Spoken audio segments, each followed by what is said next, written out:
let's face it, who hasn't copied off somebody else's test paper? And I know some of you are gonna be like, well, that is very unprofessional and that speaks very little of you. Shut up. So today, I'm gonna be reacting to 10 tricks students did to pass school exams. This takes me back to my high school days.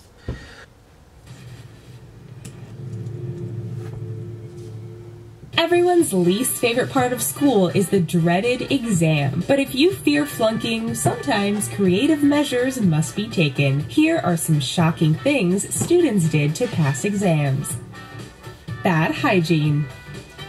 In South Korea, students have been known to not shower come exam time. This is due to a superstition that says if you wash your hair before an exam, you wash all of the knowledge out. This may seem rather gross and trivial, but it is a common practice for South Korean students. And no one's going to be getting close enough to cheat, that's for sure. Calculator hacking. Usually before a math test that requires a calculator, instructors will go around the room, test out the devices, and clear any stored data so that students can't look in past archives to find the answers. However, in this day and age, with the ability to hack technology, students have been figuring out ways to hack into graphing calculators, like a TI-83, and upload programs that will restore deleted data or even upload additional notes to help them pass a test. Body doubles. In 2011, an elaborate cheating scandal was discovered in Long Island, New York, where college students were discovered taking the SATs for younger students. 1 adult and 6 minors were arrested in the cheating ring. The adult that was arrested was accepting payments of up to $2,500 to take the SAT. He started this in 2009 and used fake IDs to get into the exam venues. He ended up facing felony charges, and testing facilities tightened up their security. UV pen. Dude, if you get... According to an article in the Daily Mail, numerous students have been purchasing UV pens, which are only a few dollars, and using them to write answers on their arms, pants, and water bottles. In regular light, the notes will be invisible. All students need to do come exam time is shine the UV light to the area they wrote on, and their notes will appear. Think of it like writing with invisible ink and praying that the teacher doesn't notice the UV light. Rolling in the carpet. That's in my ideal list. When an anonymous college student from St. Louis, Missouri was struggling with her college course, she figured out a way to get a passing grade. She asked her 49-year-old professor for help and offered to come to his home. Needless to say, the young college student and the professor ended up rolling around on his carpet, and the student's grades magically improved. Their affair continued, but unfortunately for the student, old professor made her continue the romp, or he wouldn't give her a passing final grade. Tampons and pencils.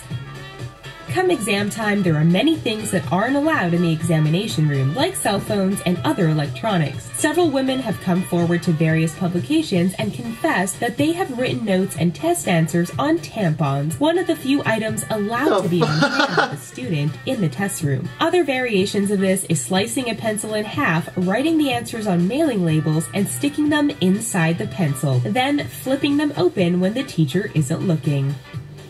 Super Pass. Not a bad idea. China, there is a series of activities called Gingguo or Super Pass that students will participate in around a month before exam time. It starts at a Chinese restaurant where students will eat a dish consisting of pork cubes and cashews. Cashews are especially important because it sounds like wish to pass in Chinese. Then each student will have a turn at trying to slice a roast pig in half. If the student is successful at slicing the sacrificial offering, it's believed they will pass. Finally, the students will eat kiwis because the Chinese name for the fruit sounds like easy to pass exams. I'm good at slicing things. Smart cameras.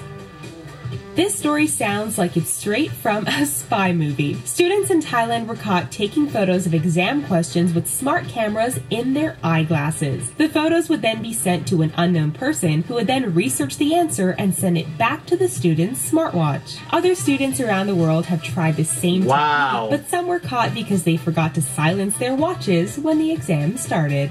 Oh. Cheating for a visa.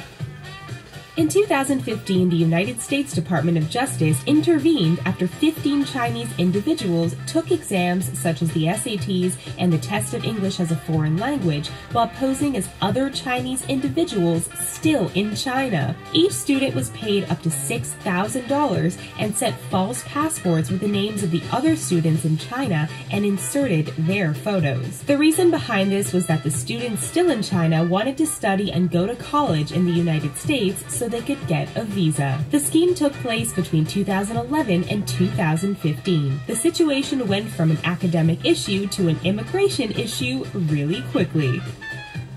Boycott. Boycott?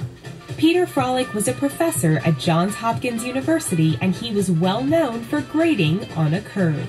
Whatever student got the highest score, their score would be considered an A, and so on and so forth. At the end of the fall term, students in Frolic's classes collectively decided to boycott the final so that the highest score would be 0. The boycott worked, and all of the students passed their final with an A. Frolic altered his grading policy after the incident.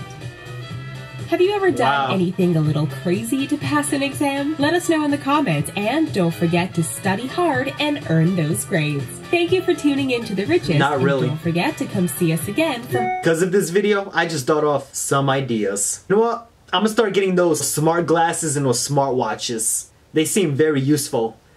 So yeah, hopefully you guys enjoyed this video, and I'll be back with another reaction. Peace!